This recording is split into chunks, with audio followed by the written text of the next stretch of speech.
எல்லாருக்கும் வணக்கம். நான் Hema Subramanian. Welcome to home cooking Tamil. இன்றைக்கி ஒரு அருமையான நல்ல சிம்பிளான வெஜிடேரியன் லஞ்ச் காம்போ தான் நம்ம பார்க்க போகிறோம். ஸோ வெரைட்டி ரைஸஸில் நிறைய ரைஸஸ் இருக்குது. ஆனால் இந்த ரைஸ் ரொம்ப குயிக்காக ரொம்ப ஈஸியாக செய்யக்கூடிய ஒரு கோகனட் ரைஸ், அதாவது தேங்காய் சாதம். அது கூட ஒரு சூப்பரான ஃப்ரை இருந்தால் இன்னும் அட்டகாசமாக இருக்கும். இன்றைக்கி நம்ம தேங்காய் சாதத்து கூட இந்த பாவக்காய் ஃப்ரை இது எப்படி செய்கிறதுன்னு பார்க்க போகிறோம். ஸோ வாங்க இந்த சூப்பரான லஞ்ச் காம்போ எப்படி செய்கிறதுன்னு பார்க்கலாம்.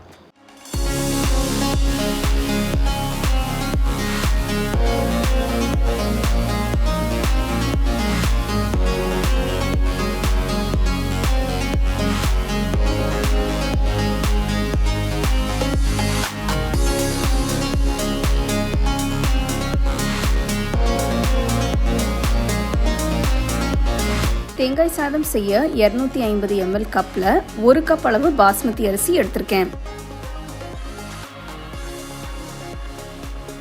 அகல பாத்திரத்தில் அரிசியை வேக வைக்க தேவையான அளவு தண்ணியை ஊற்றி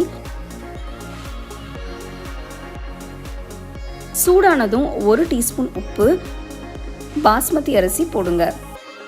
இந்த ரெசிபிக்கு பாஸ்மதி அரிசி தான் யூஸ் பண்ணணும்னு இல்லை, நீங்கள் சமையலுக்கு பயன்படுத்துகிற அரிசியும் யூஸ் பண்ணலாம். சாதம் ஃபுல்லாக வெந்ததும் தண்ணியை வடிகட்டி எடுத்து வைங்க.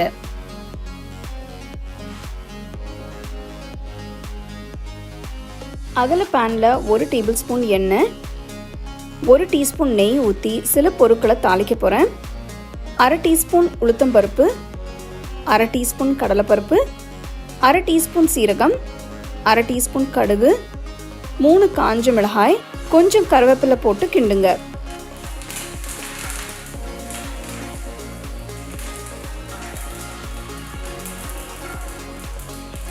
கடுகு வெடிக்க ஆரம்பிச்சதும் 1/4 டீஸ்பூன் பெருங்காயத்தூள், 1 டீஸ்பூன் நறுக்குன இஞ்சி, அடுத்து 2 பச்சை மிளகாய், 1 பொடியாக நறுக்கி போடுங்க, 2வது பாதியாக நறுக்கி போடுங்க.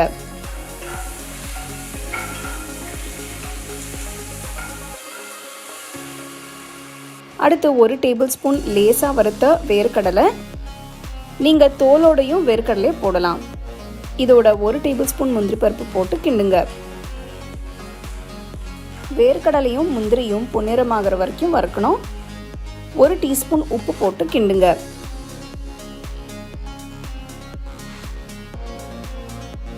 ஒரு கப் ஃப்ரெஷ்ஷாக துருவின தேங்காய் போடுறேன். இது 250 ml கப். நீங்கள் எவ்வளோ சாதம் செய்கிறீங்களோ அதுக்கு ஏற்ற அளவு தேங்காய் துருவல் போட்டுக்கலாம். தேங்காய் துருவல் போடும்போது அடுப்பை மீடியம் லோ ஃப்ளேமில் இருக்கணும், இல்லைனா தேங்காய் கருகி போக வாய்ப்பு இருக்கு. அடுத்து வேக வச்ச சாதம் சேர்த்து மெதுவாக மிக்ஸ் பண்ணுங்க. சாதம் மிக்ஸ் ஆனதும் இதோட உப்பு செக் பண்ணி பாருங்க, தேவைப்பட்டால் சேர்த்துக்கலாம். கடைசியாக 1/4 கப் அளவு தேங்காய் துருவல் போட்டு மிக்ஸ் பண்ணுங்க.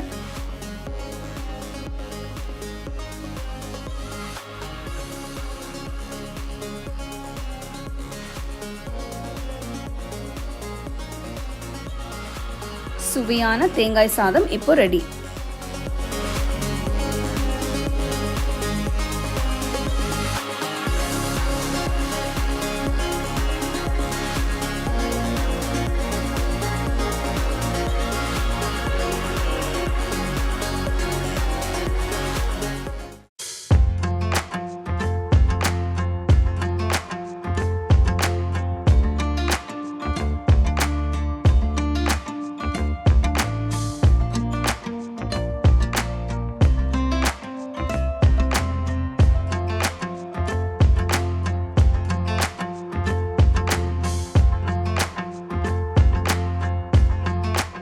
இந்த ஃப்ரை செய்ய நான் 300 கிராம் பெரிய சைஸ் பாவக்காய் எடுத்திருக்கேன்.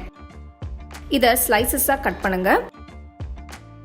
நான் விதைகளோட தாங்க நறுக்கியிருக்கேன். உங்களுக்கு வேண்டாம்னா நீங்கள் விதைகளை எடுத்துடலாம். அகல பேனில் 2 டேபிள் ஸ்பூன் எண்ணெயை ஊற்றி சில பொருட்களை போட்டு தாளிக்க போகிறேன். 1/2 டீஸ்பூன் உளுத்தம் பருப்பு, 1/2 டீஸ்பூன் கடுகு, 1/2 டீஸ்பூன் சீரகம், 1/4 டீஸ்பூன் பெருங்காயத்தூள் போடுங்க. கடுகு வெடிக்க ஆரம்பிச்சதும் கொஞ்சம் கருவேப்பிலை போடுங்க.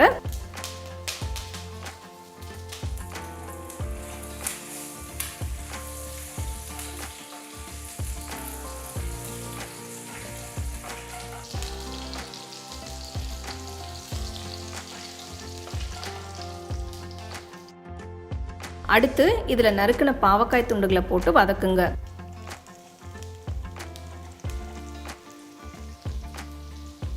பாவக்காயை வதக்க கொஞ்சம் அதிகமாக எண்ணெய் தேவைப்படும். அதனால தான் 2 டேபிள் ஸ்பூன் எண்ணெயை ஊற்றிருக்கேன்.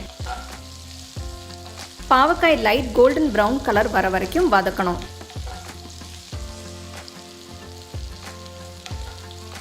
நான் அடுப்பை ஹை ஃப்ளேமில் வச்சு தாங்க ஃப்ரை பண்ணுறேன். அப்பப்போ கிண்டி விடுங்க, அப்போ தான் எல்லா பக்கமும் வேகும். பாவக்காய் பாதி வந்துருச்சு. இதில் 1 டீஸ்பூன் உப்பு போட்டு கிண்டுங்க.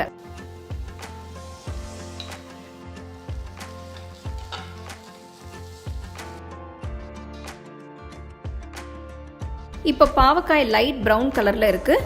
இதில் மசாலா தூள் சேர்க்கலாம். அடுப்பு மீடியம் ஃப்ளேமுக்கு மாற்றிட்டு மசாலா தூள் போடுங்க, இல்லைனா சூட்டில் மசாலா கரையிடும். 1/4 டீஸ்பூன் மஞ்சள் தூள், 1 டீஸ்பூன் காஷ்மீரி மிளகாய் தூள், 1 டீஸ்பூன் சீரகத்தூள்,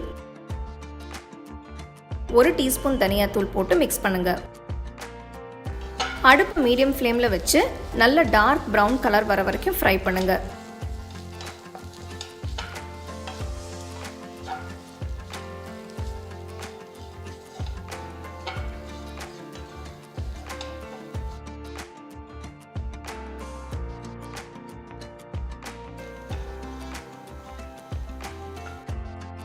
இதோட ஃப்ளேவரை அதிகப்படுத்த சில பொருட்களை பொடி பண்ணி சேர்க்க போகிறேன். மிக்சர் ஜாரில் 1 டேபிள் ஸ்பூன் உடைச்ச கடலை, 1 டேபிள் ஸ்பூன் தேங்காய் துருவல், 1 பெரிய பூண்டு பல்லு, 1/2 டீஸ்பூன் சீரகம், 3 காஞ்ச மிளகாய் போட்டு பவுடராக அரைங்க. இப்போ பாருங்க, பாவக்காய் நல்லா ரிச்சா ப்ரௌன் கலரில் இருக்கு. இதில் அரைச்ச மசாலா தூள் போட்டு 1 நிமிஷத்துக்கு ஃப்ரை பண்ணுங்க.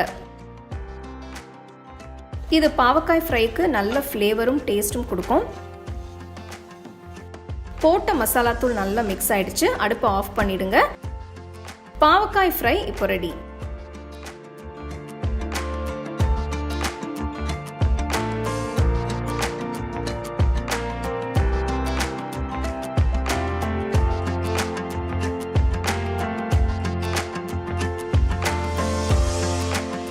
ஸோ 2 அருமையான நல்ல சிம்பிளாக செய்யக்கூடிய ரெசிபீஸ் பார்த்தீங்க. பாவக்காய் பிடிக்காதவங்க கூட இந்த மாதிரி ரெசிபீஸ் நீங்கள் செஞ்சு கொடுத்தீங்கன்னா ரொம்ப விரும்பி சாப்பிடுவாங்க. ஸோ அதே மாதிரி வெரைட்டி ரைஸில் தேங்காய் சாதம் ரொம்ப சிம்பிள், ஃப்ரெஷ்ஷாக செஞ்சு நீங்கள் சூடாக இந்த 2மே செஞ்சு நீங்கள் சர்வ் பண்ணிங்கன்னா எல்லாருமே ரொம்ப என்ஜாய் பண்ணி சாப்பிடுவாங்க. கண்டிப்பாக இந்த 2 ரெசிபீஸுமே நீங்கள் ட்ரை பண்ணி ரசித்து சாப்பிடுங்க.